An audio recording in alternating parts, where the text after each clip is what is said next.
Hi, Pastor Brian here with your Thriving Through Hope devotional for September 23rd, 2020.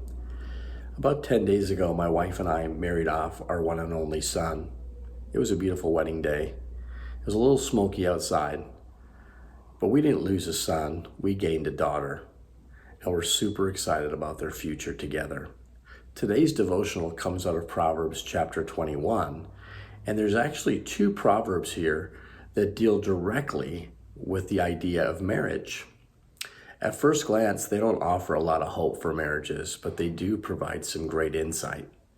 Let me read them both to you. The first one is verse 9. It says, "It's better to live alone in the corner of an attic than with a quarrelsome wife in a lovely home." Then verse 19 says, "It's better to live alone in the desert with a quarrelsome than with a quarrelsome and angry wife." The first proverb tells us it's better to live in an attic than with a quarrelsome wife. Now that principle also applies to a quarrelsome husband. The second proverb adds this idea of an angry spouse and suggests it would be better to not live in that house at all. The attic and a desert aren't great places to live. An attic is small and confined, and a desert is lonely and dangerous. Yet in some circumstances, those could be better places to live than in a beautiful house with no peace. The message of these two proverbs is very clear. To live in constant conflict with an angry and quarrelsome person is misery. It would be better to live in a worse living situation with peace than in a beautiful home with no peace. And these two proverbs point out the value of a healthy marriage, where there's peace and joy in the home. Barbara and I have a great marriage, but we're no different than countless other couples who've been married for many years. We still struggle with silly and sometimes stupid disagreements that can build up and cause heated discussions or even arguments.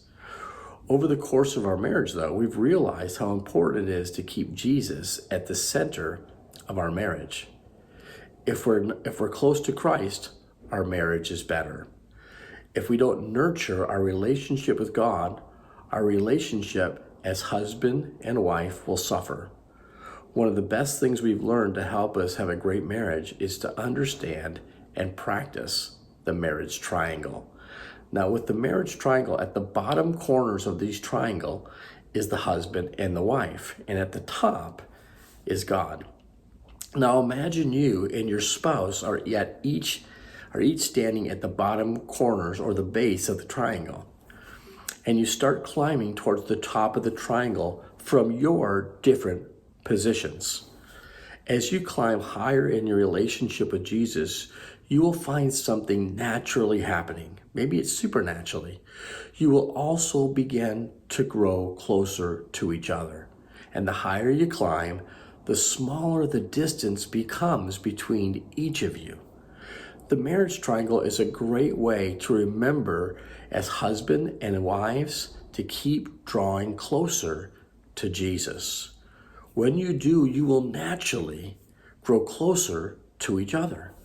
And the closer we walk with Jesus, the better we learn to love one another.